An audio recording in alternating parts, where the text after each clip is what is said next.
Welcome, everyone, to another episode of the Peak of Fiction podcast. We are beginning our weekly review of Daredevil Born Again Season 2, and we're going to kick it off with a review of the debut premiere episode, The Northern Star. Now, I say before we get into all these great details, we have the toughest group of vigilantes in the podcast world. We have Gray the Samurai. Toughest group of vigilantes is great. Yeah, truly. We're here though, man. We're gonna review this show. We're gonna have a great time doing it. This will be Peak's first time reviewing Daredevil specifically, so I'm excited to kind of dig into this piece of Marvel cinema. Super O. Yo, what's good, everybody? My secret identity will stay secret, but the Super O you see out there is completely different from the Super O currently on the panel. Yeah, I mean, two different. You see, his name spelled S-U-P-E-R. I'm S-U-P-A. You know, just to put that out there. It's very, very important distinction. Mm-hmm. And Beto. Hello, everybody. Welcome back to the show. And let me tell you something, Red. You're going to be listening to a good episode today. I should have done that in the Frank Ocean. Frank Castle. The Frank Ocean? Yes, Frank Ocean. There's two different Frank Franks Ocean here. was Punisher? Okay. Frank Ocean Punisher. So before we get into season Ocean Punisher. Frank Ocean Punisher, I lost the viewers. we're starting strong.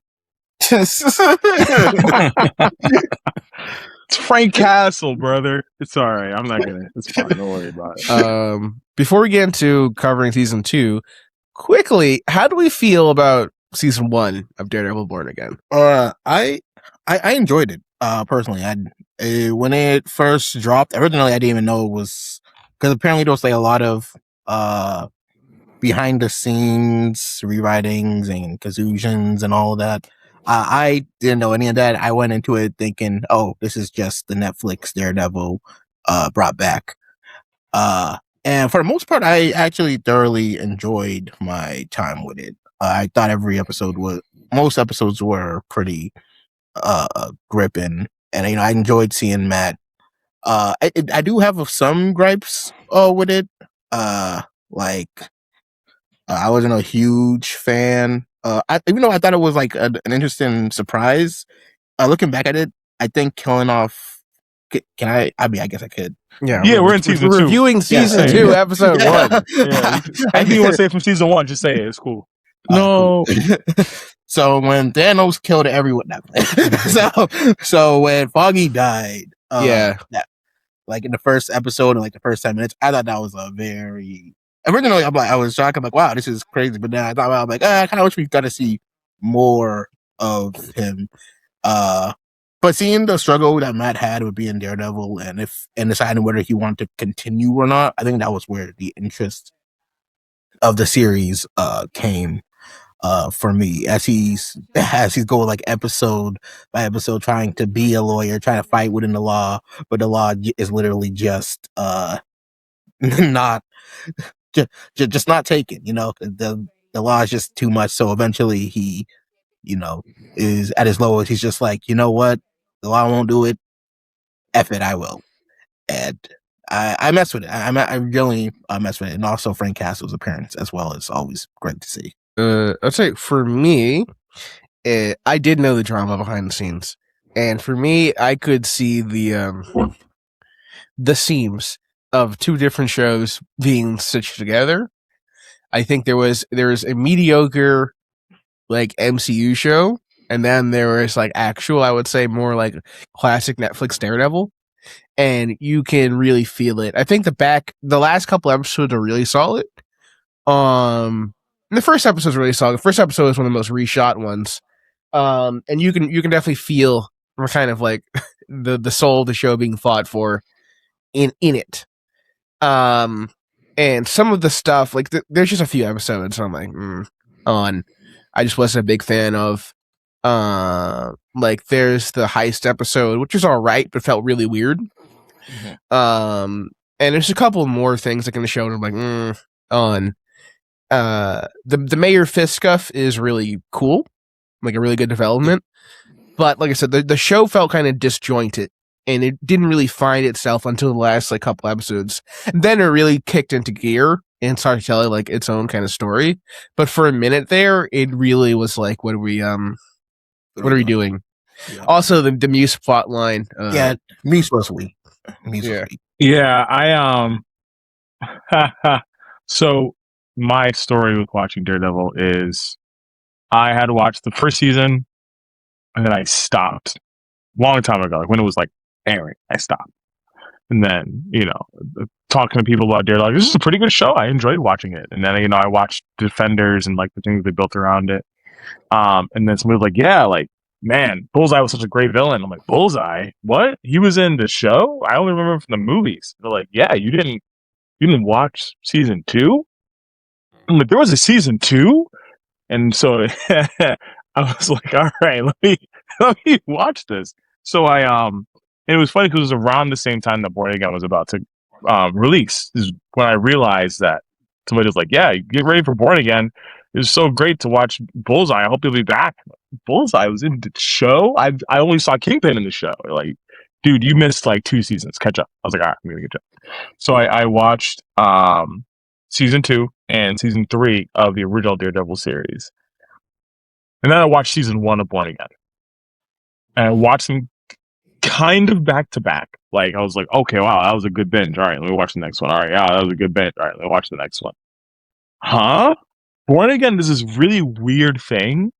I know nothing about what's behind the scenes. Like I said, I'm kind of going in like, I'm hoping that the story just continues. Like season 1, 2, and 3 were very connected. They were almost like, you watching them in order benefits you because the story was building upon itself. But I thought Born Again was just going to continue. I thought it was just going to keep taking what was already there, build on it. And in season 3, Matt Murdock has a moment of kind of coming to grips with, does he want to continue being Daredevil? And he kind of battles this this internal thing of like, I don't want to wear the suit anymore. I'm going through a lot of mental trauma. I'm gonna put it away. Like I did it for so long, I'm gonna leave it behind. And then he kind of like he's almost forced to go back to wearing the suit and becoming Daredevil again in order to fulfill what he feels like is an internal duty and almost like a calling to his faith of kind of what he's asked to do as Matt Murdock. And I think, based on my knowledge of Daredevil, his religious beliefs, his personal code of ethics, the people who raised him or part of his origin story all kind of culminate to being a big part of his identity as a character. And I think the original series did a really good job of taking all of those parts of who he is and making each one of them extremely relevant to his character as a person and as a hero. And then we get to Born Again. And then Born Again does this really weird thing where there's just parts of the story that feel forgotten about. For example, he puts the suit away because he's having an internal battle on if he should continue being Daredevil. And my first thought when I saw that is, wait a minute, didn't he just have this exact same battle in season 3 with the same character? Wait, huh? We just did this. But like he struggled, he fought through, and then he realized he needed to stay. So why are we doing the exact same thing again, but just in another, huh? I was so lost. I was so confused. Because remember, I'm watching this all back to back. They're assuming you've had a long gap. Maybe you've forgotten. But I did not forget because I'm watching this all in succession. I feel like there were so many moments of first season of Born Again that felt like they didn't watch the Netflix series fully.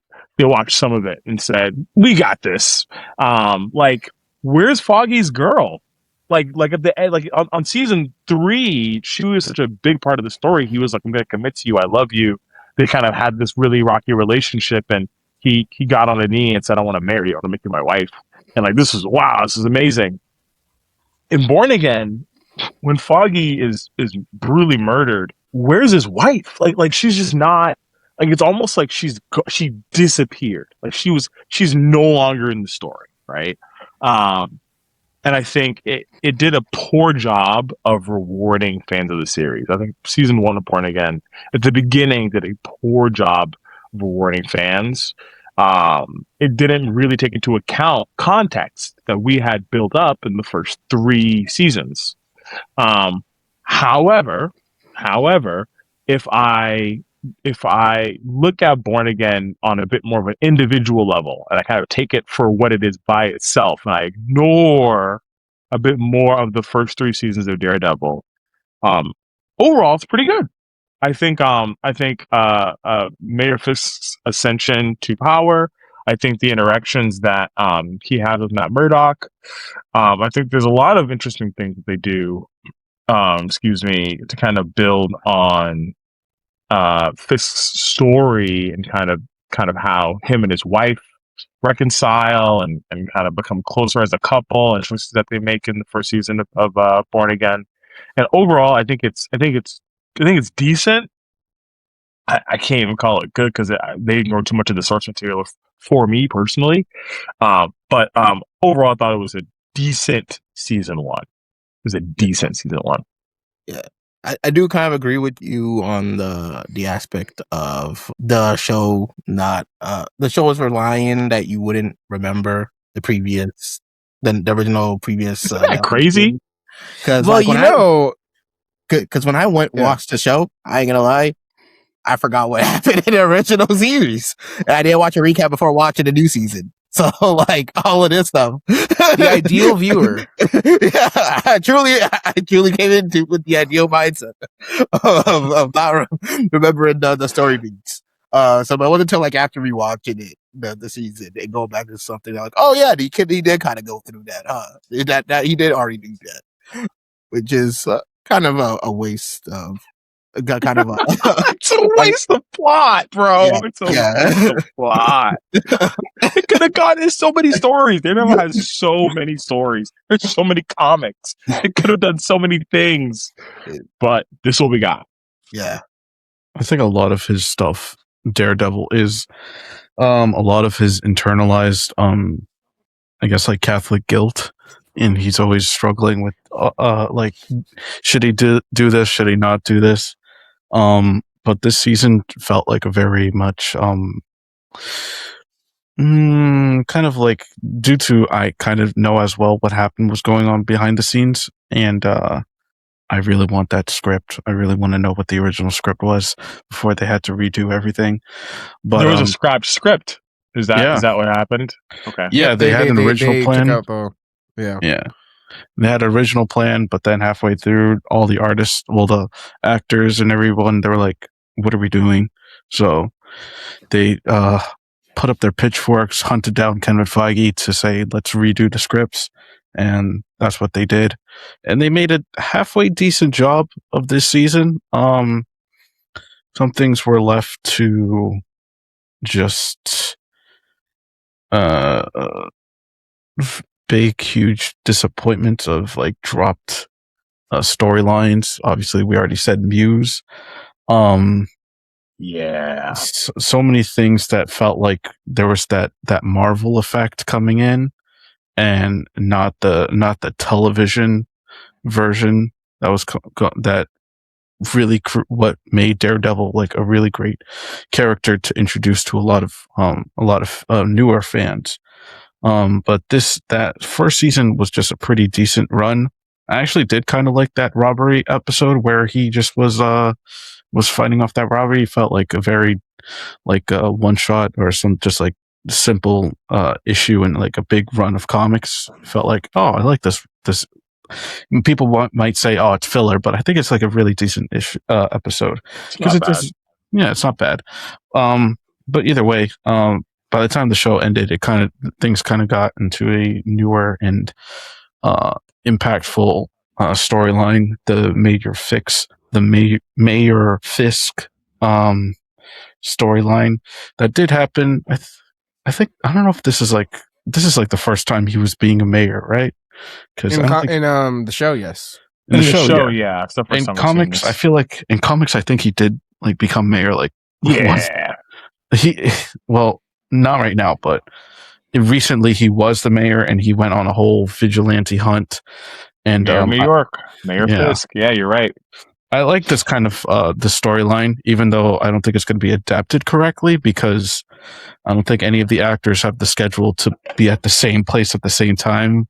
Where we're not going to get Spider-Man, we're not going to get Fantastic Four and all that showing up. But either way, hopefully this season does a good job at doing the whole Mayor Fisk run well and does a good adaptation. So I'm hoping for the best. Okay.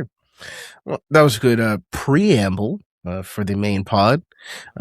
But with our thoughts on the first season out of the way, we'll ask Gray to lead the way with a discussion on the first episode of season 2, Northern Star. So he'll do a little bit of synopsis, and then we can talk about further what's going on with Daredevil season 2. All right, awesome. So the episode starts off with Daredevil inside of a container ship.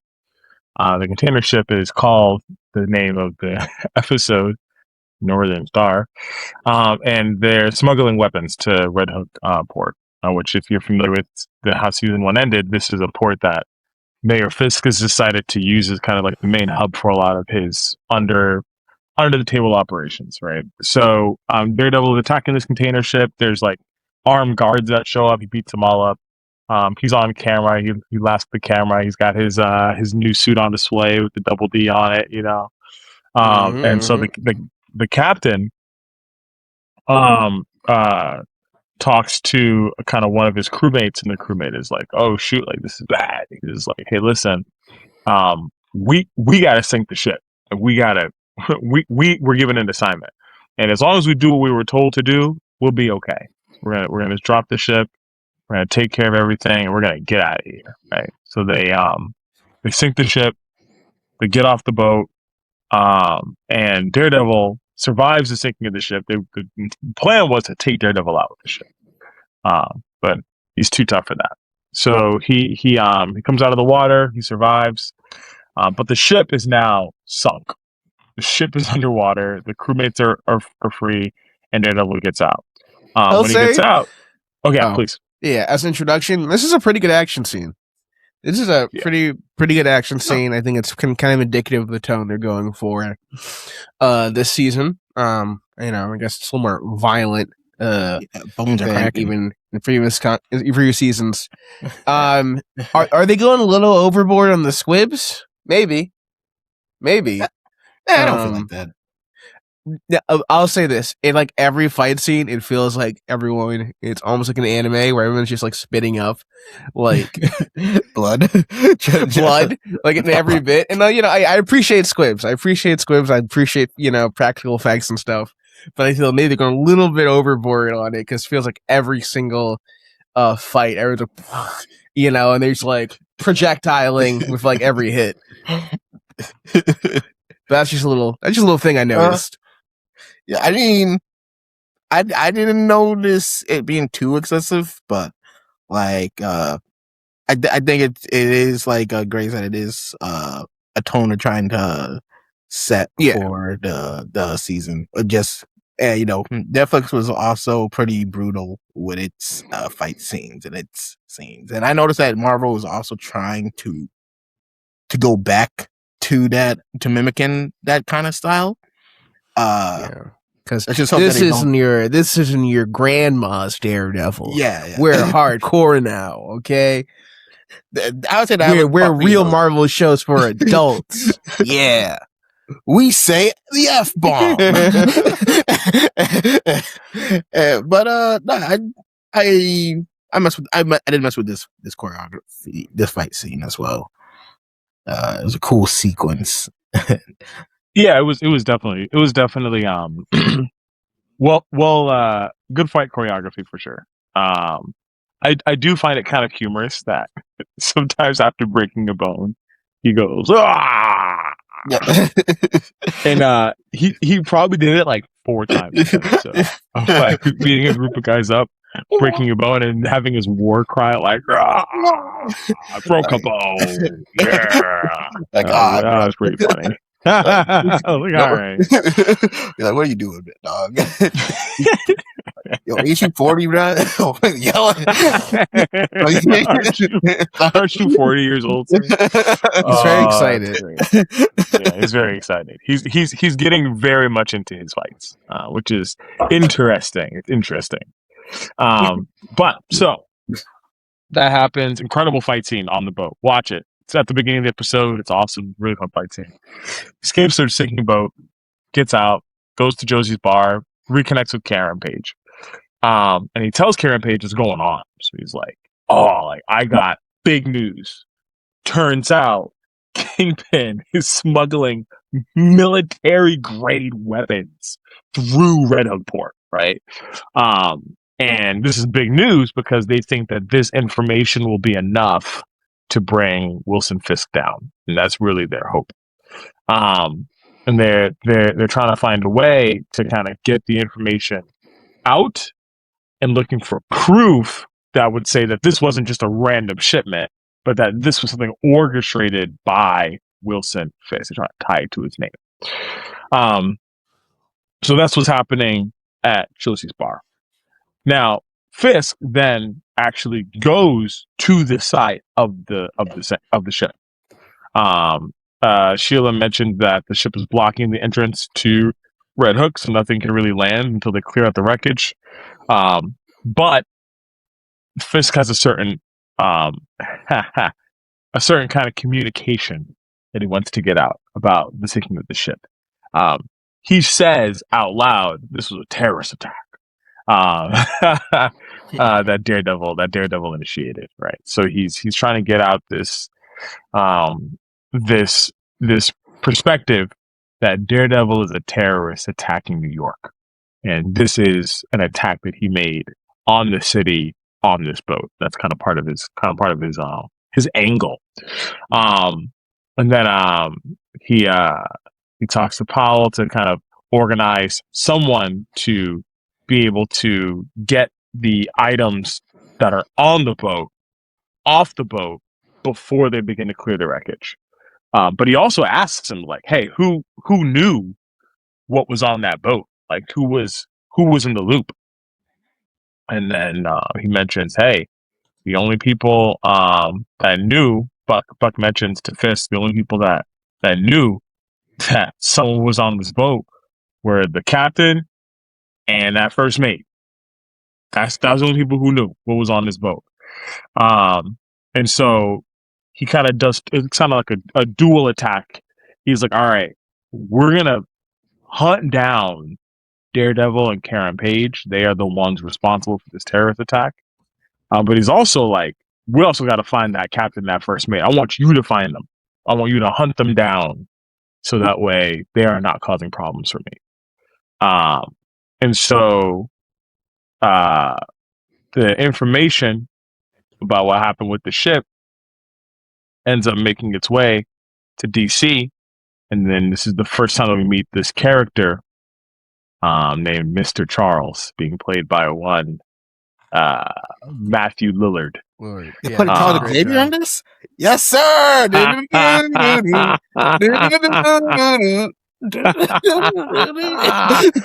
no, it's not Mr. Xavier, Mr. Charles. But I hear what I get where you're coming from. I'll say before we get to the meeting of the Mr. Charles, I'll say, is this? Do we get? I think before this, don't we get the news? Not the news, but that news kind of segment. Yeah, we get a bunch of news segments. Yes, I haven't really including because the they are report. interesting. BBs, the BB report. Where they get people the to BB report's say, interesting. Yeah, it's great. Actually, we love it. Yeah, we love New York. He's cleaned up the streets. Kingpin was 7%. I do love. I will say this. Is the person they have reporting like the Kingpin clean up the streets looks almost like a I'm gonna say stereotypical woke person, like some more stereotypical, like a more like left leaning individual. I'm not saying you can look at a person and get their political leanings. But it doesn't look like the type of person that would be like, yeah, I love the police. Isn't it great that the police, that there's a bunch of cops that have skulls on their vests that are running around? Yeah. And also kind of, can we talk about the cops who's still repping the skulls? I feel like ever since that Punisher thing, they probably would have rebranded, but no, they're like the drip too cool. They still love him, bro. They say, you know what, that was an off day, but he wasn't himself. He was himself. Well, like that is interesting, right? Like you can almost take the fact that they're wearing the Punisher symbol as a rule of we'll just do whatever we want to do. Like we want to operate without a sense of responsibility or rules because we've been authorized to do so by the mayor of New York, and we're kind of allowed to kind of have full autonomy and do whatever we want to do. There's no rules for us, and that's how they originally envisioned. So they originally envisioned Frank Castle. But Frank Castle's like, no, y'all are scumbags. Like, it's like y'all are lower than dirt. Frank Castle was not rocking with the task force at all. Frank Castle was like, actually, did you know that the police force started off as a slave patrol? And I disagree with the very concept of policing. We must abolish. It's weird that he stopped like the scene to say that, but he did do all those things like last season. Last season was awesome. Frank Castle versus the task force was great. Yeah, where Frank Castle killed like 1,000 cops. Yeah, and then he said BLM, and I'm not talking about blue. It was very strange. He went on a whole tirade. He's like, blue lives don't matter. I don't know why he did that. You don't know why? I don't know why, but I'll be honest. I'll say this is a last season statement, so this is not related to this season specifically, but I think we were in a time, and we kind of still are, where in the real world, no longer talking about fiction right now, in the real world, there are a group of people that feel as though the Punisher would side with members of law enforcement that have taken it upon themselves to murder people without consequence, that look different from them. Right. And so they have this whole like branding thing. And I think the showrunners were like, that's an interesting choice, especially because the Punisher is a Marvel character. We can actually take this storyline in the real world and blend it with this character. Like, how would Frank Castle react to members of law enforcement using the logo that he created to murder people that are already disenfranchised for fun? Like, how would he react to something like that? And then they thought about it. They found a way to put it into their show, and I don't hate it. I think it was telling. I think it was fairly accurate to what would probably happen if we saw some of these things in an environment that kind of meshes what was going on in the show.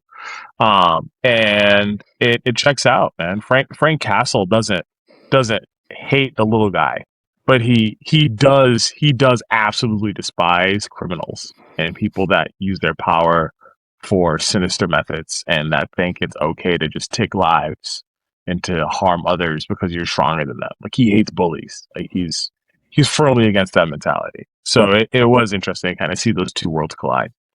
But that was a last season discussion. Before I continue, there's a deep topic. I'm happy that they talked about it and they actually included the show last season. But did you have anything to say on it? They did do that. They did have that situation where Frank Castle was near like police officers, but it was like a slight, just like one page, few panels where he did conversate saying like, the police just went up to him. It's like, hey man, we're just like, it's like, hey man, We're just like you. We have the tattoo, or we have the skull right here. And he was just like, "You guys don't understand. I'm not like you." And he shot both of them. I think he shot both of them. I don't remember where that comic was. Yeah, it's one of those things. I get the writer's urge to address it, but at the same time, it is it's a classic. Like, well, I got my comic book character to say that you're a meanie, and that has limited effectiveness. That's all I'm gonna say. It has limited effectiveness, and it also implies the kind of person that would put a Punisher skull on their vehicle. It also has media literacy. And okay, you think it's for them? You think that they wrote this in the story for that audience, or do you think they wrote it for people that observe that and say, skull, you don't know? I'm gonna say like 70-30. It's like 70-30. I think it's like 70% for people to say, well, actually, Punisher wouldn't agree with you because Punisher represents this, and that, and then 30% for other viewers. But like I said, if you lack the media literacy to, in the first place, to put the Punisher skull on, then you're also going to lack the media literacy for the character explicitly telling you that you shouldn't. Yeah, that's a fair take. That's a fair take. I'm not mad at that take. All right, this is good. So yes, we got a lot of scenes of. I'm happy that y'all mentioned it, of the BB report, and it's I would say in stark contrast to the BB report from season 1. Where in season 1, the BB report was very it was very like a grassroots thing, where we were actually seeing in real time what the people of New York actually thought, right? What they actually felt, what they were actually thinking. It was very true to the heart of the city. And then in this season, we are getting, for lack of a better phrase, an extremely whitewashed version of the BB report, where more or less she is catering to the whims of whatever Mayor Fisk wants towards a certain end. As a viewer, we know the end, but the people who are just watching the BB report without context might say, "Oh, this is weird. Why is she taking such a 180 perspective? And why is she reporting on things from this very different lens?" So that was interesting. I'm going to note that. That's a valid point to note. So then, now we're returning to the story, to turn where I kind of left off a little bit. We meet a character being played by one legendary actor. I'm going to call him legendary for context. This guy's great. Matthew Lillard portraying Mr. Charles. And we don't know who this guy is at first. We just know that he's in DC. He's at a bar. He's had a lot to drink. He's smoking. He kind of ashes out. He's not smoking, but he's on the phone. He's answering the call about what's going on in New York. And he's like, "Nah, I'm gonna take care of a person. I'm not gonna say anybody to handle this. I got it." He closes his little flip phone and tosses it in the scotch and kind of spins around, which is kind of fun. And then we get to essentially what the anti-vigilante task force is up to, and they're kind of like, they're trying to figure out, like, wait, where are they? Type of energy. And it's pretty intense. But Karen and Matt really feel like they have to keep working. They have to keep trying. Right? It's hard. Yeah, sure. A very important discussion to have right here.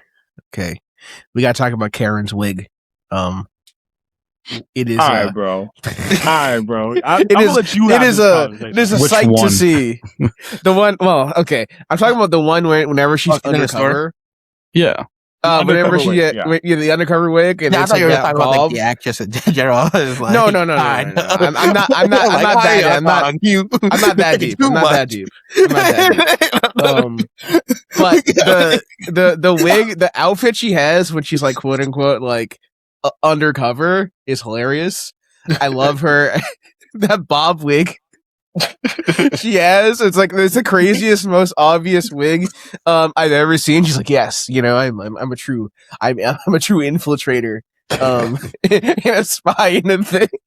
And she looks like a stereotypical a spy or agent from the 60s.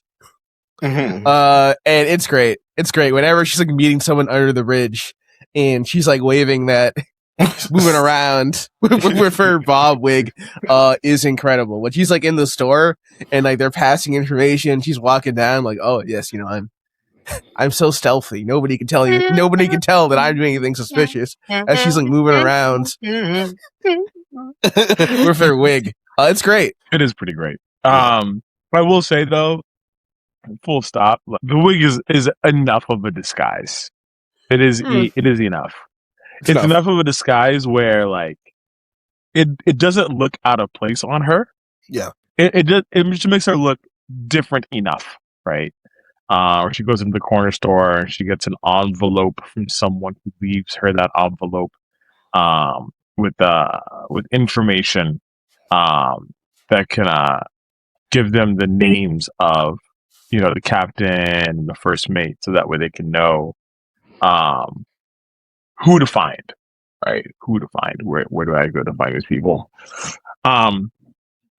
So yes, the disguise was quite humorous. But before we see the disguise, they're having a conversation about trying. It's an interesting conversation because the odds are, in very literal terms, extremely against them. They are fugitives on the run, staying in a bar, practicing hand-to-hand combat, hoping that they will be able to crack a shell that allows people outside of themselves to come down upon Fisk. However, the things that they're looking for don't seem to be working in their favor, right? They're hoping though that things will change, right? They're hoping that things will begin to improve. They kind of have that. This is a measure of what I would call optimism from Matt and from Paige and from Karen to an extent of that when everything comes to light, we're gonna get Wilson Fisk. It's gonna shut it down, right? So that happens. She wears this wig that we see a missing wig on a table, and then we see her wearing the wig at the corner store. And then she gets that envelope, and the envelope has the information that they need to find people that are on the boat, right? So fast forward, we then get to City Hall, where Fisk gets a visit from the Attorney General and Lieutenant Governor, and they are not happy that Fisk has decided to start this Safer Streets initiative because of how aggressive it is. They're like, this is not, you didn't run this by us at all. You just decided to just do your own thing. And that's not chain of command. That's not how this goes. I don't know why you think that we'd be okay with this. And so Fisk is like, hey, listen, we are going to bring the person who attacked that boat to justice. We're gonna handle it. And so the Attorney General is like, hey, listen, we're gonna have to have some oversight into how you're doing things, because you're starting vigilante trials. This is not something that you can just do by yourself. There needs to be a measure of communication between your office and my office. And then this guy just shows up. Mr. Charles from DC shows up, walks in the office. And then the Attorney General gets a phone call, and his whole tone switches up. The phone call was from Fontaine. And if you've been watching certain Marvel films, you know precisely who Valentina Allegra de Fontaine is. She has a pretty healthy measure of influence, I would say, at this point in the Marvel Cinematic Universe. Oh, that's a detail I missed. Yeah, she's the one. I just knew it was from the CIA, but I missed that detail. So Yeah. Fontaine made the call. Especially if you've seen the new Avengers. The new Avengers, still chuckle. Anywho, so yeah, he's just like, all right, you'll have our full support. And Phyllis is like, oversight? It's like, no need for oversight anymore. We're all in agreement with whatever you're doing, Mr. Mayor. You know, I was like, all right. And to be real, what I would even say is this part of the episode, this is my own personal thoughts, little commentary. This part of the episode really kind of continues that the thing that makes me love Kingpin as a character so much is that he is an all-encompassing character. Like, he is in control of so much more than you think he is. And even in spaces where it seemed like someone is making decisions and doing things that would disenfranchise him, he's never worried because he's already thought 9 or 10 steps ahead and he's already planned for it.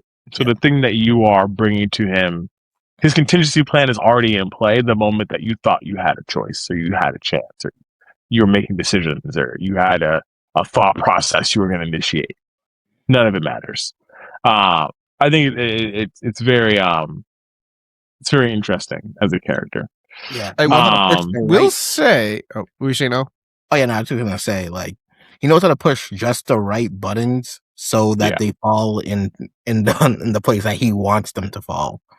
But you could, you could also argue that like he is in control, but he's also a little bit over, out of his depth right now. Like he's kind of in over his head right now because he has managed to work with somebody who can give him extra leverage, but now he's kind of stuck with this deal he made. And you can kind of tell it by how irritated he is by Mr. Charles. Like, he doesn't like Charles, right? If Charles was like anybody else, like if like it was like a lower ranking person, he probably would have killed him by now, just based off of how irritating he is. But he can't do anything about it because of his position. So while he does have this extra power, that also means he has to work for the government in some capacity. Yeah. And I really like this detail because it kind of patched everything together for me. Like, well, then what's the point of all this? Then how could he operate like this? How could he just do all these things? Adding in the CIA element, I think, really brings everything together. And also explains, I guess, why he's moving weapons through the Red Port and whatnot. Because the whole utility of it was, I think from last season, the Red Port was like a special district that technically was New York or something like that. Yeah. Where it's like a legal gray zone where he can operate and do whatever. And then they're going to use that to, do a bunch of, illegal activity. I think that part is like really interesting and solid. Yeah, I think so too. I agree. I think Mr. Charles is such a fun character because he's not into the high society snobbish energy that Wilson Fisk gives off. Even Wilson Fisk's wife, right? Miss Fisk, like like they're at dinner together at his home. He's just like, I never liked the way that you walked into my office. He's like, so I basically like, and he's like, you think you like, listen, we're doing a very special deal. We have business to handle, and you messed up your end of the bargain. Like there was something I was expecting of you, and you did not do what you were supposed to do.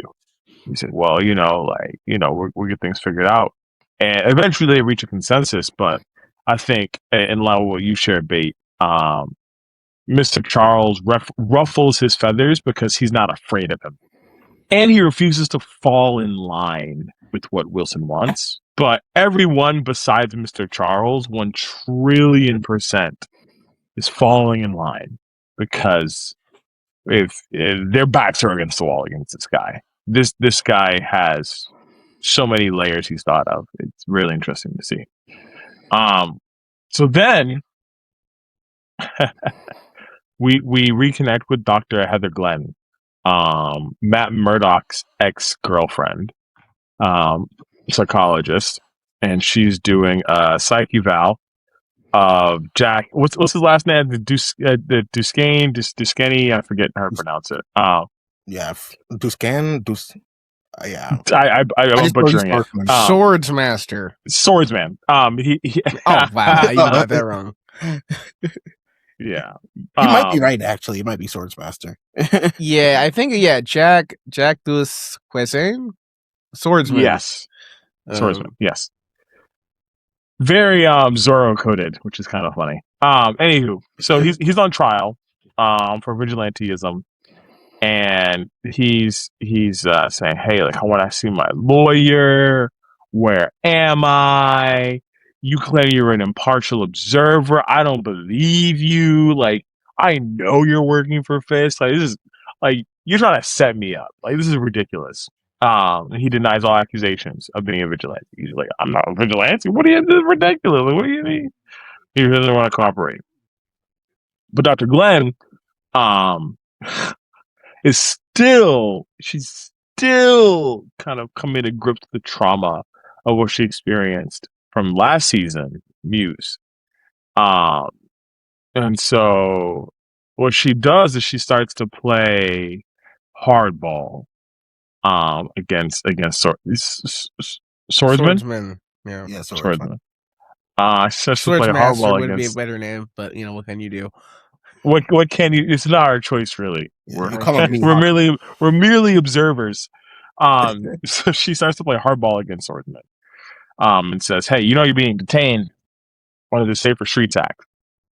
And what that means is that the Anti-Vigilante Task Force, Fisk's office, they've got full control over you, how these trials go, everything related to it, and depending on kind of your behavior in the space. You might actually never get to have a fair trial. You might just be trapped. You might walk out of this room and have to deal with a member of the task force right outside this door, beating the brakes off you, and you won't have a say about it because this is not going to go by legal methods. This is strictly off the books until I want it to be on the books. And I don't think I've seen that side of Dr. Dr. Glenn before. I don't think I've seen Dr. Glenn move like that. That was news. She was moving real like this is not how the law works when Fisk is in charge.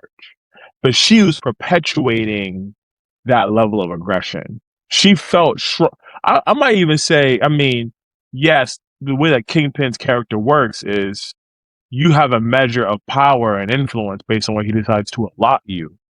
But you by yourself are not very powerful. And he's using that to his advantage.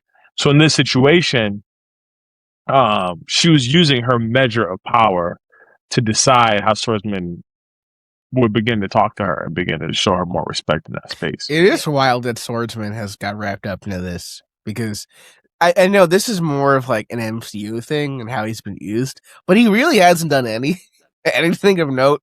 I have no in clue any why. of the shows. I think in Hawkeye, he fought some Russian gangsters with a sword like once in Hawkeye. Uh-huh. And I guess there's video footage of him fighting someone else with a sword, but he really hasn't done anything. He's just a rich guy that likes to fight people with swords from time to time. Yeah. And he's like, yes, have we seen him in you are a costume at dangerous all? vigilante. Yeah, no. He just has a sword, usually. We haven't seen him in costume once yet, right? Yeah, No. So for everyone's knowledge, he could literally not be a vigilante at all, technically. She a guy that's rich guy that likes swords. And it's just like, he's in it, he's involved, and everyone's like, yeah, we gotta lock you up. And also he's rich too, but I guess that doesn't matter because of the vigilante, whatever act. Yeah. Where's Kate during all this, actually? Where's Kate? What's Kate Bishop doing? Don't ask. Her stepfather. Where's Spider-Man? Don't ask the questions of what is X character because this will drive me Where's insane. Luke Cage? Where's Luke Cage? Danny Rand? Where's Spider-Man? Where are all these guys? Where is the Avengers? You know the super. I guess they don't necessarily stay in Avengers You don't Tower, live in New York. but there is like in a team of superheroes that are in New York. And you might think they might have something to say about like an anti-vigilante. That's a whole different. I guess they're not vigilantes. They're like what government contractors technically. Sometimes maybe Yeah. On occasion. Helen just grilling into her she kind of was giving me like annoying vibes. I'm not even gonna lie, especially because like I get where her trauma is coming from. The trauma is coming from Muse almost killing her, and I think her equating vigilantes, particularly like Daredevil to serial killers like Muse, is still a crazy leap. Well, it's crazy because he saved her. But right. They might be setting her up though leap. as to be a Lady Muse. Oh, there's a Lady Muse. Yeah, there's a Lady Muse in Marvel. Oh yeah, there is. Oh, okay. Yeah, if that's a possible route, maybe that's what they're setting up. But like but after seeing all that, and you're like, oh yeah, they're vigilante serial killers, one and the same. They're bad for society. So I'm going to help corrupt. I'm going to help the corrupt government that the vigilantes are fighting against, right? And I'm just gonna go ham. Like she's grilling like Mihawk upscale. Sorry, misspoke. She's grilling swordsman about like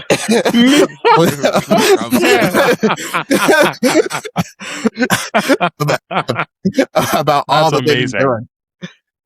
And it's just an I don't know. He just kind of bugs me right now. But I think the season's gonna like might improve her character. Like, if they are going to Lady Muse scale, that'd be interesting to see. But right now, it's a real like. So why are you doing this? Like genuinely, like how do you go from like therapist to like, oh yes, now I'm going to like frame a bunch of like vigilantes and have them be seen as unstable to prove Mayor Fisk's point, and have more resources for the anti-vigilante task force, despite all the good that the vigilantes. It's dumb. It's just dumb to me. You know what? I'll say this. Fisk would not pull this. If Bucky was walking around New York, Fisk would not be pulling this anti-vigilante task force. He wouldn't. He wouldn't. The Winter Soldier?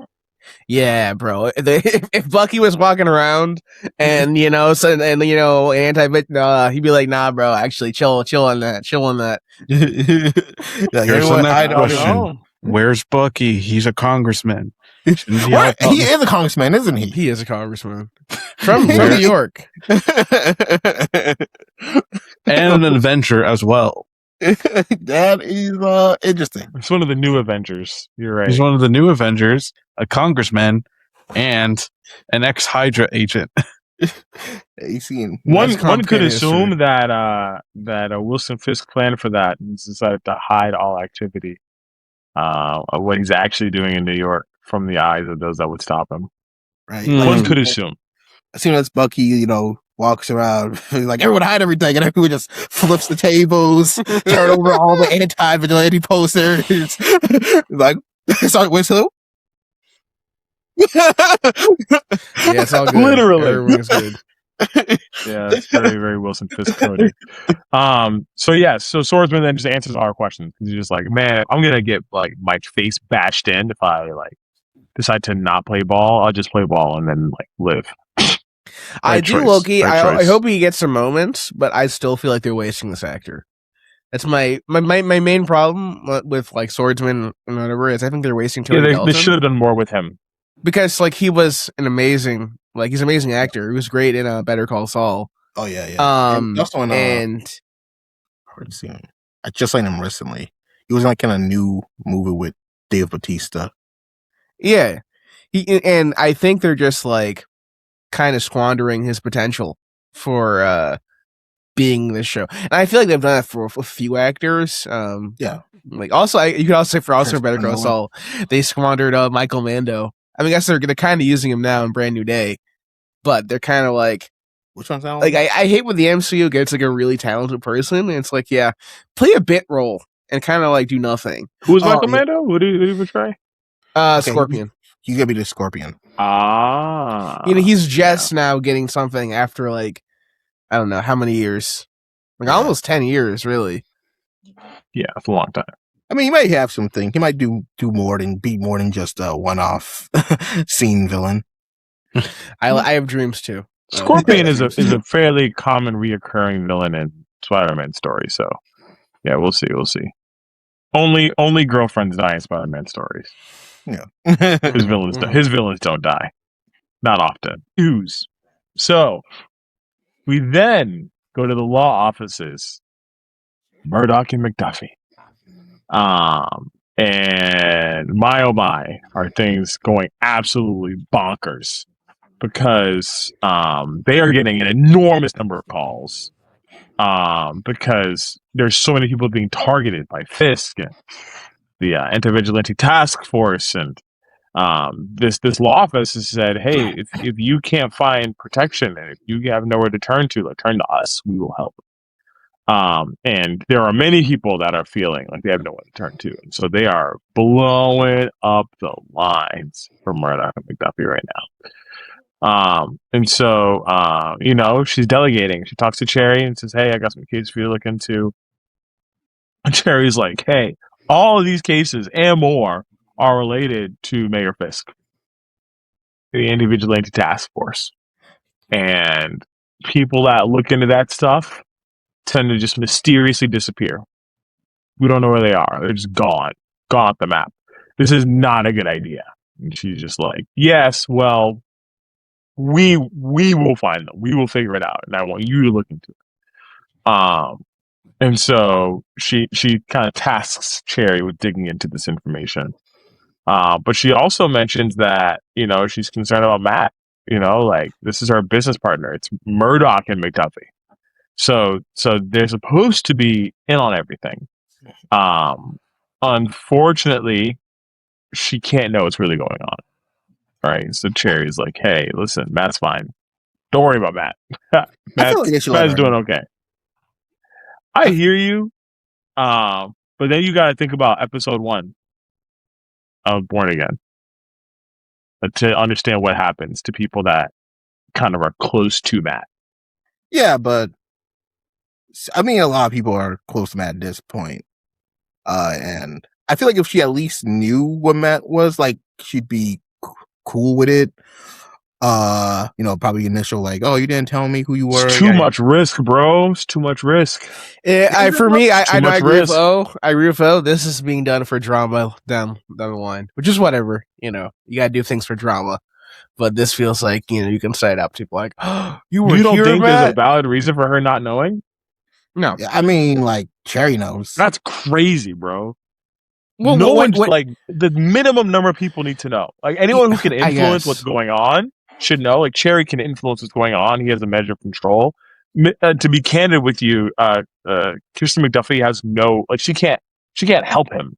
Like her sticking her nose into these areas would just be dangerous for her for no good reason. Like, there's no valid reason for her to know, other than her just being comfortable, which is not a valid reason to know. It's too dangerous. It's very literal terms. Anyone who knows is in danger. It's horrible. So yeah, that's my small side on that. Anywho, so Cherry goes away to, do what he's doing. And then McDuffie gets a visit. She gets a visit from Benjamin Hochberg. And he's like, hey, you should quit this case because these vigilante trials are going to go really badly for you. And she's like, well, I have evidence to, like, back up my claim. And he's like, you think the evidence will help you? Like, you think anybody cares about evidence during these trials? Evidence is the least important thing here. The evidence will do nothing for you. Which is interesting because he is correct. He is 100% correct. based on the way that the legal system has worked in Born Again, it is basically useless.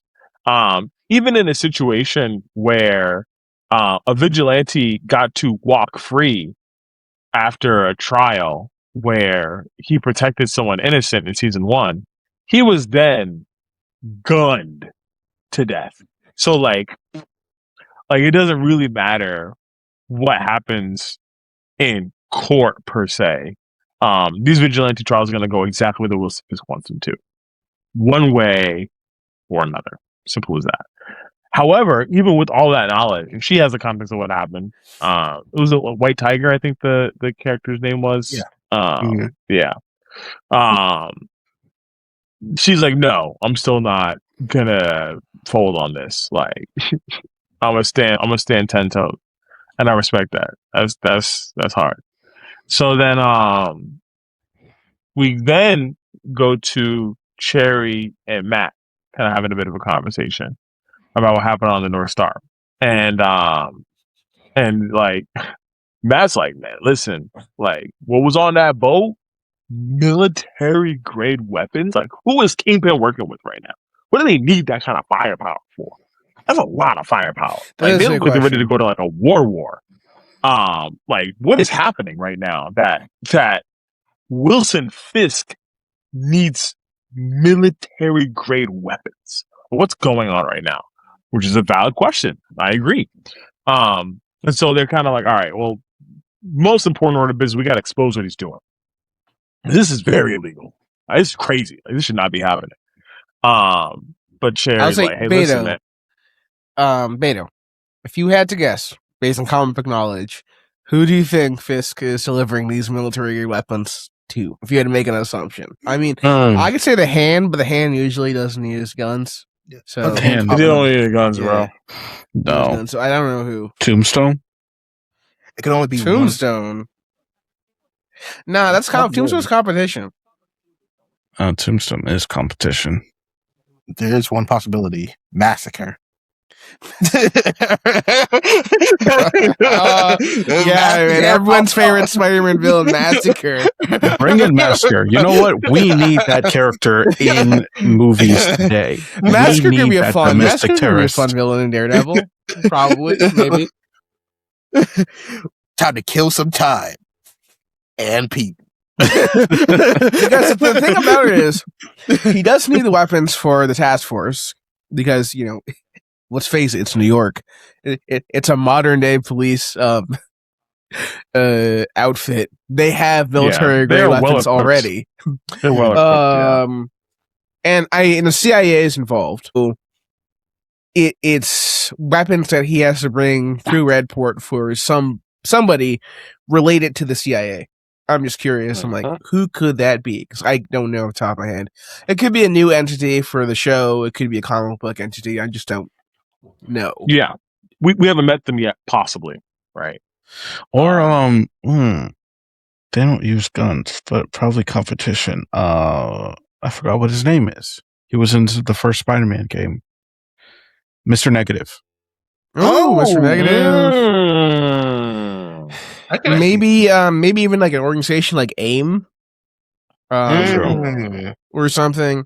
Yeah. But the CIA being involved is like also makes things okay. This is like a different country, you know, like a different country that like needs weapons, like in the American area. There's a piece that's missing. I think this is an interesting thread for sure. Yeah, they're taking time with the piece that's missing on purpose. Building anticipation and suspense. I don't hate it. I think the payoff, if it's done well, the payoff will be nice. I'm excited for that. But they're having a chat, little chitter chat. And Matt's really digging into like, hey, I gotta expose this guy. Like, we gotta let the world know what this guy's doing. Cherry's like, hey, listen, this is so dangerous. Like, I don't think you understand.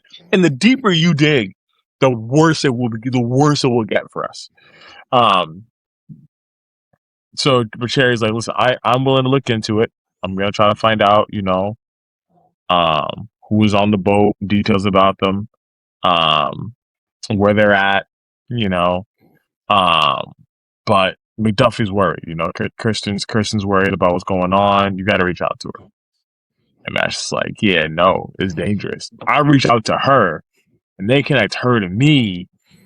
This is the reason. Like, this is what I was saying earlier. Like, it will just get so bad. It would get so bad for her. And then at that point, because I mean, think about it contextually. Murdoch and McDuffie are the only place that people are turning to for help right now because no one else is trustworthy. If McDuffie knows and she is in danger and their law office shuts down, people will have literally no hope. Yeah. And it's not real hope; it's perceived hope. Anti-vigilante task force show up at the restaurant where they assume that the members of the boat were at. I think it's the Aegean Gardens. They talk to the owner, try to find out where these people at. She doesn't want to answer. She doesn't want to help them. They literally like beat her in the face, brutal, extremely violent. That task force is kind of wilding out. They're pretty wild, man. And I was like, pretty brutal, girl. When I was seeing that, I was like, okay. There was something about that. There was something about that task force leader that was just like, right. That was kind of irritating me. And I was like, what is it? Like, there's just something about his face. I just don't. And I was like, wait a second. He looks like Ben Shapiro. Actually, now that you mention it, bro, he looks like a 45 year old Ben Shapiro. That's crazy, bro. No. And I think it's not just that, but he has one of those faces where, like, even as built as he may be, it's like he still have those kind of like soft, like round cheeks. Mm-hmm. And you're like, it's just eerie. He definitely has a hittable, a punchable face. That's tangentially related, I guess, too. Also, he looks like a 45-year-old Ben Shapiro. Well casted character. Yeah, it's well casted character. Well, you see, logically, you know, we got a little problem here. You have information, and you're not delivering it to me. So now I'm gonna punch you in the face, woman. Wild work, by the way. So he finds one of the people that was on the boat. Oh my gosh. They try to run, catches him anyway, and just absolutely brutalizes him. He's real violent. But then they take him and they bring him into holding. And then we go to another scene. We go to BB at a party at Blake's place. He's talking about, you know, how luxurious place is. He was like, this is a really, really nice place. Like, this is like beyond nice. Like, how did you get a place like this? This is unbelievable. And he was like, well, you know, like, I got it because I'm deputy mayor. You know, Wilson Fisk is looking me up as one of his buildings. And she's just like, hey, listen, you got to be careful because if Fisk goes down and you are deeply intertwined with Fisk, you go down too. And it'd be really bad for you. He was like, yeah, sure, whatever. I'll be fine. What happened? Yeah. So, he also thanks her for the BB report and kind of how she's using it to really support some of Fisk's new policies. Like, they're very like intertwined in that way as like a benefit. And then we go back to the restaurant. And Murdoch approaches the business owner and he's like, hey, like, I know what you're doing. And they're trying to get these people that were on that boat out of New York. And she realizes, like, oh shoot, you're Matt Murdoch. And he's like in disguise. He's like wearing like shades and like a hat, like a hoodie. It's like really tough to know who he is. He's like, oh shoot, you're Matt Murdoch. You're the guy helping us, helping the city. He's like, yeah, you know, you gotta tell me where they're at so I can help them out. And then she said, you know, she's intending to send that guy that got caught out of the country, but he got caught, so it didn't work out. But the other guy that was on the boat, she said that the task force is after him, but it's going to be tough for Murdoch to be able to help at all because with the task force on his heels, you know, Wilson's got eyes and ears all over the city. He's kind of outclassed, but he said we still got to try. You know, back to that same theme from earlier. You know, putting that effort in. So We then see, I think he's the captain. Mhm. We see the captain like an underground site, and Powell, the leader of the task force, is torturing him. He's straight torture, Wu-Tang style. And he's like trying to find out like where his partner is, the first mate. He's like, I don't know where he's at. And then Buck shows up. Buck's like, man, these guys are savages. These guys are terrible. Send him out of here. Y'all get out of here. I'll take care of this. He's like, hey man, we're trying to figure out, where your partner is. I just don't know. And the guy's just like, I did exactly what I was told to do. I was told that if we have an intruder on the ship, to sink the ship. That's exactly what I did. I just want to go back home. And he's like, yeah, for sure. Like, we'll get you back home. Like, I understand exactly. Like, and the worst part about it is like, all the things that happened, man, they weren't even your fault. Right through the head, bro. Like, Now, it's brutal. If you had a bet right now, okay, if we're doing odds, do you think the other guy, the other Greek guy on that ship, you think is going to make it through the season? Through the full season? Yeah, what are the odds? I'm taking him right now. Right now, bets. Do you believe he'll make it through the season or not? That's tough, man. I don't know if he's going to be like the MacGuffin of the whole show, but probably not. Probably. And okay, I'll say this. You know what? I'm going to say that. Okay. Okay. If you don't think it's going to make it through the season, what episode do you think is going to bite it? I have hope. I think he's speaking it through. You're saying whole season. You're saying whole season. Episode 5. Ooh, I'll say episode 6. How much episodes is the season? I think it's 8, right? Is it 8? I would find out. I think he almost. I think he almost escapes and then dies, like towards the end of the season. Last episode or 2 of the season. It's 8 episodes.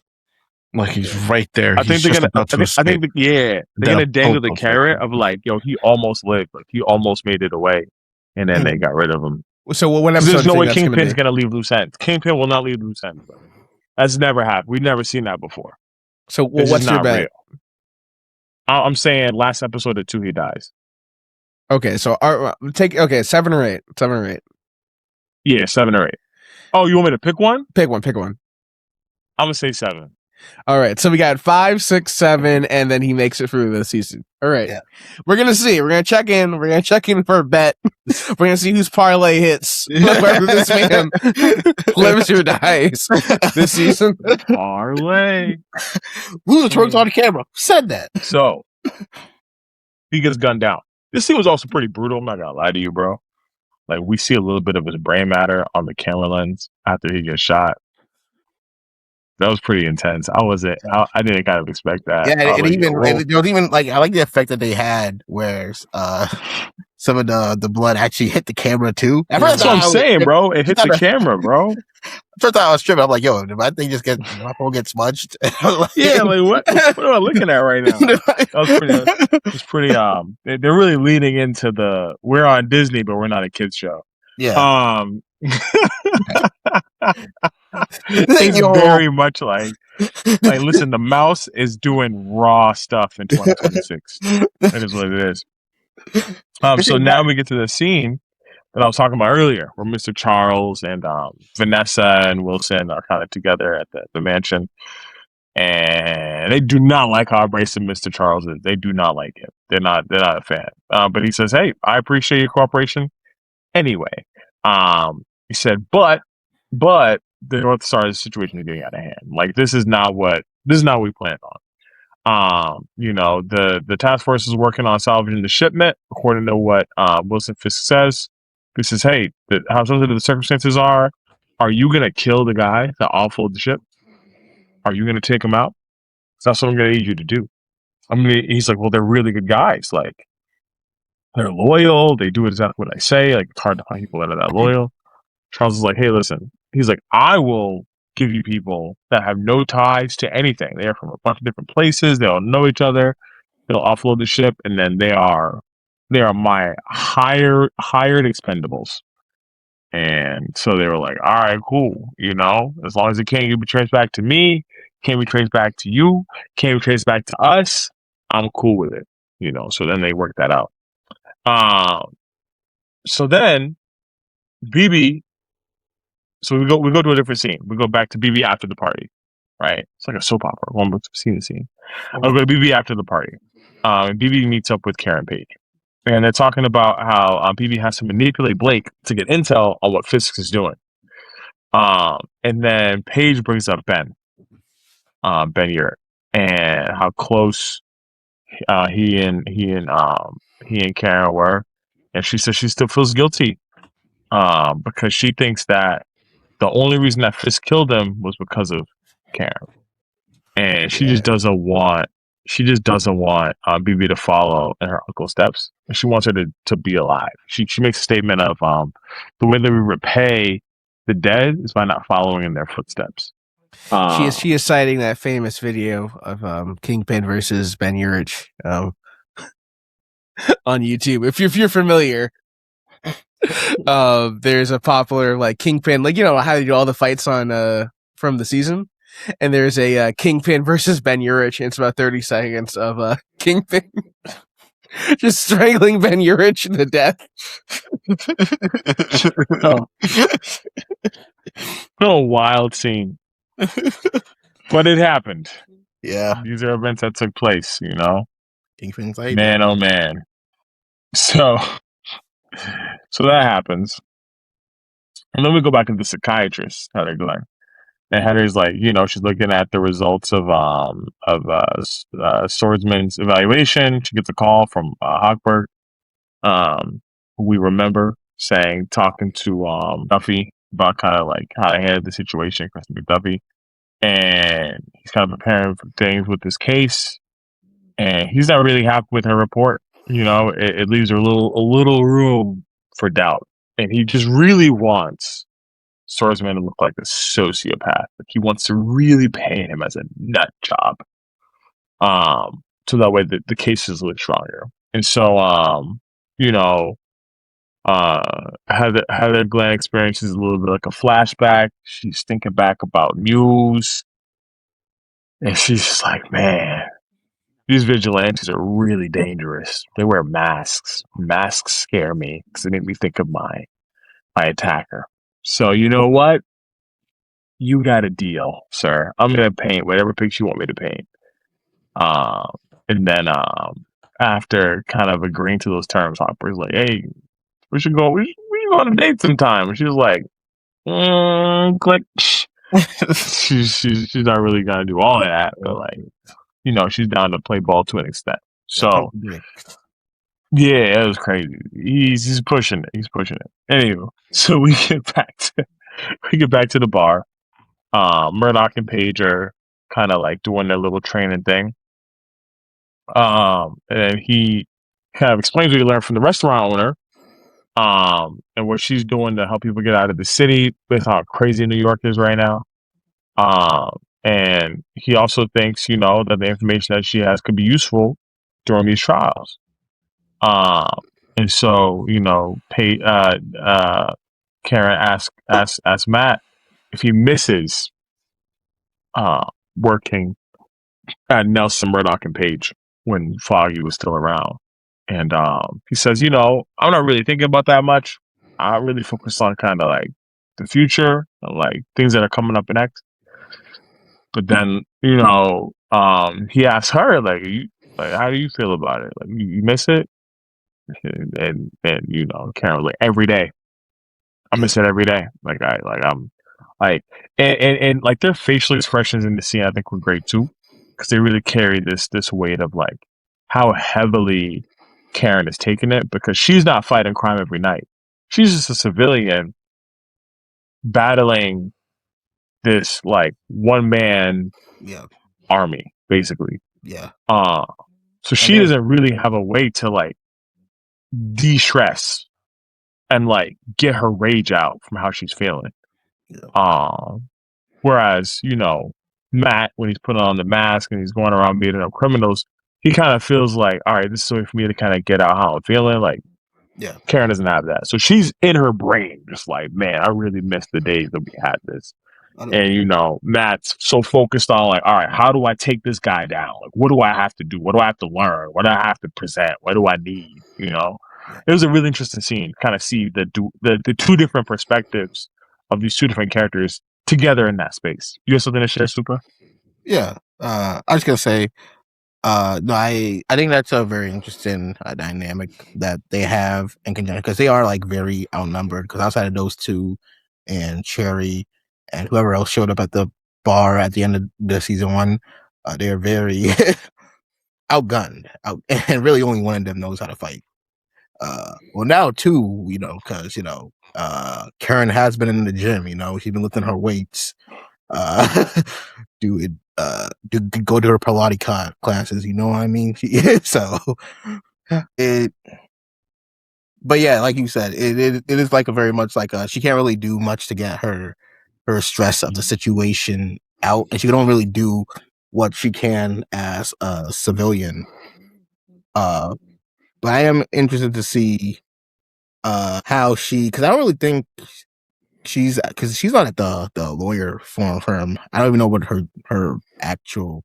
I don't even think she has a job anymore because she's on the run against. Don't think about it too much. So she doesn't have a job. She's not making any money, bro. She's hiding out in the top of a bar. Yeah, she's probably eating the bar scraps. Don't think about it too much. I'm curious to see how she'll like contribute. Karen's a cool character. I like her. I do too. How she'll contribute to the fight against Kingpin. Maybe she'll have her scene where she's like, I've been training every day, Kingpin, for this one bout, and a penultimate gonna be Karen versus Kingpin. No, it's Karen's gonna have to fight. Karen's gonna fight Lady Muse. Okay, yeah, she's gonna fight Lady Muse, and then Daredevil's gonna fight Kingpin. Oh yeah, he's like, you think you can beat me? You're no Daredevil. You're right. I'm not Daredevil, but I am a true angel. And that's what we get. She's gonna pull off her shirt like Yakuza style, and she's gonna have like the tattoo, the Daredevil tattoo on her back. The twin dragons start playing. Yeah.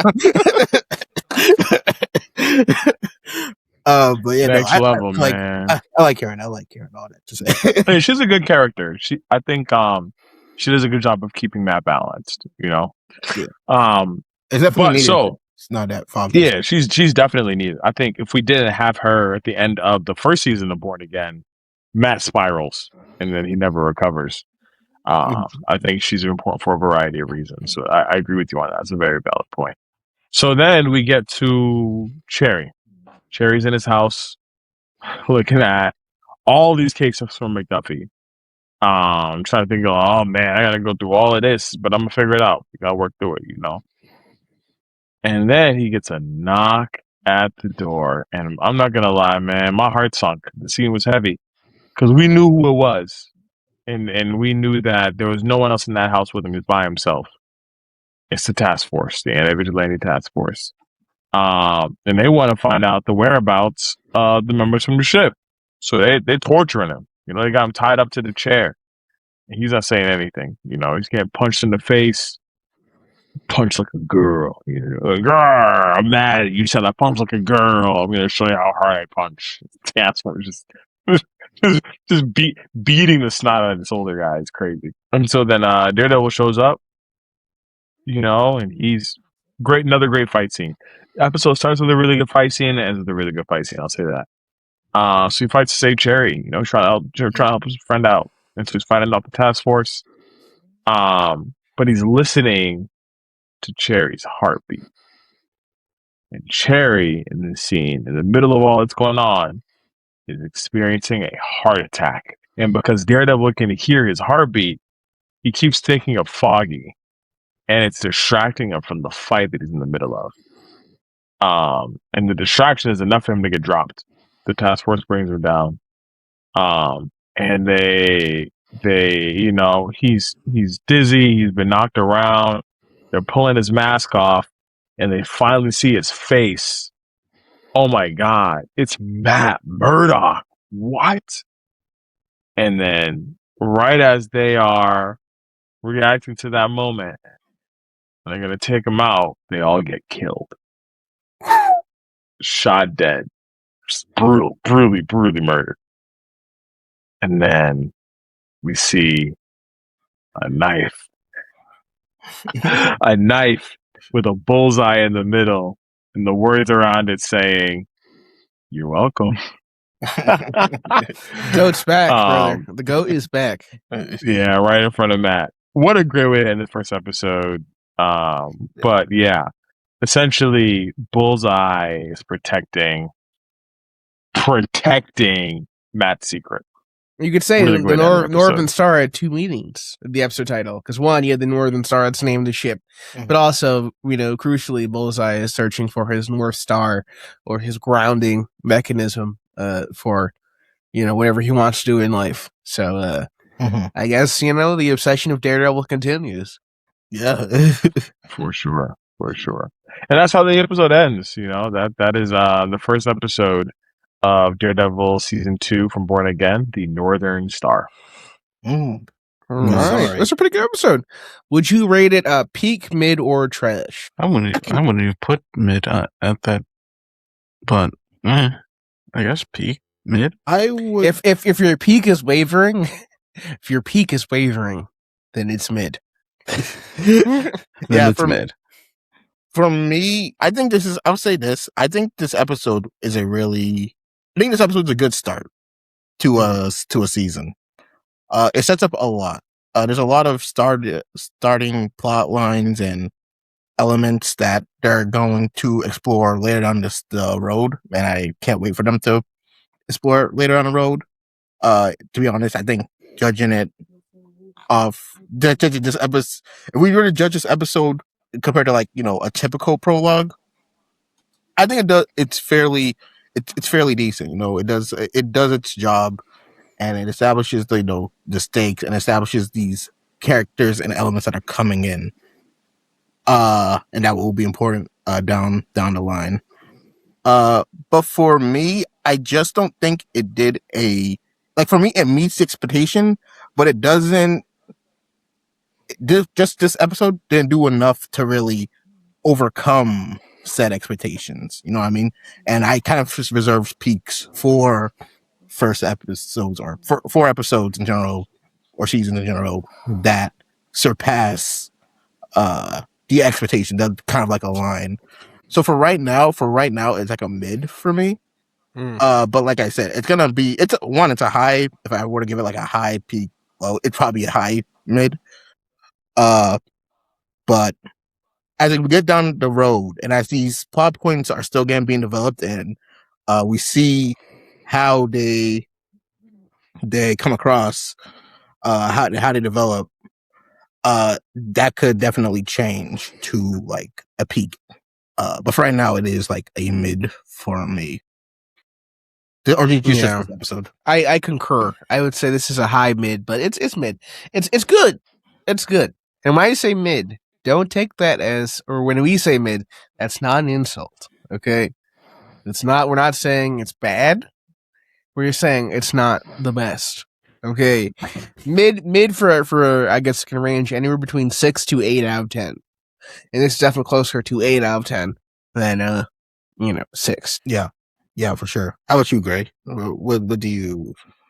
I overall thought this episode did a better job of continuing the story that we got from the last season than the last season did to the story that we got from the final season of Netflix's Daredevil.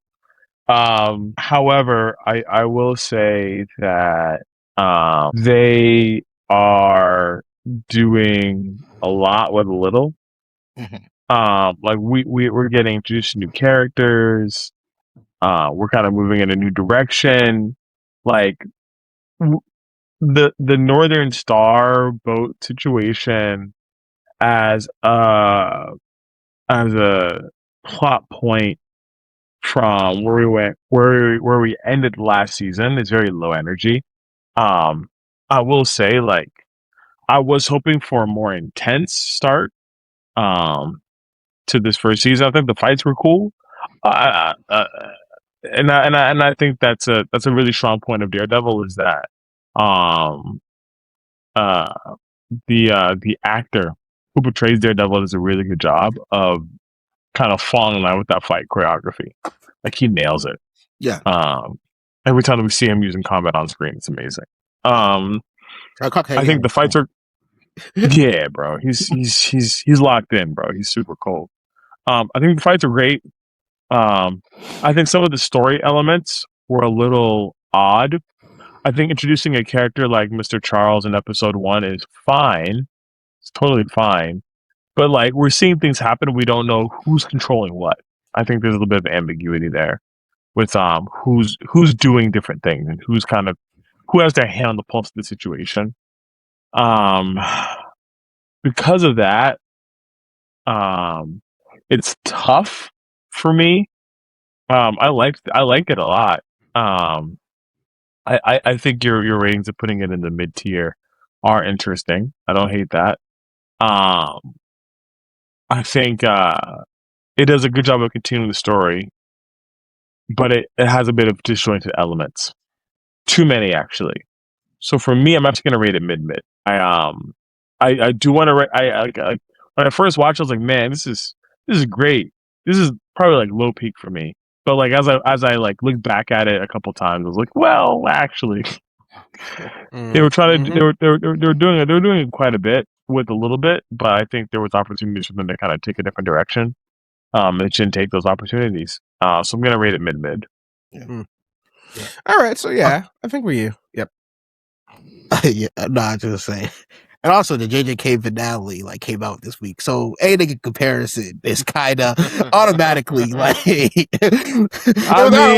was already starting low. I'm sorry. The JJK finale is peak, brother. Watch Daredevil like damn, I should have started with this. Because yeah. But all right, so Beto, what's your rating, Beto? I think you already said mid. Yeah, I said it was like peak mid. Mid, yeah. Peak mid, okay. Yeah, so we can pros at mid for right now. All right, but this is just the first episode. We will see how things go with the season. But if you enjoyed the show so far, we recommend that you subscribe to Peak of Fiction. If you are on Spotify or Apple, please follow us. We're actually kind of growing on there, and we like to keep up the momentum. And we're going to keep going week to week, and then you'll see how our opinions change. I've heard that this season's really good, and I've heard like as it gets better as it goes on, so I'm excited to see what happens. But yeah, we'll see you then. All right, thanks for coming. We love you, fans. Continue to watch us, continue to support us, like, follow, subscribe on all of our platforms. We appreciate the love. All right. I dare you to hit subscribe, you devils. I'll allow it. So next week we'll be covering Daredevil, and we might have a Mario review somewhere in the week. So look forward to that. But we'll catch you all soon. All right. Bye. See ya.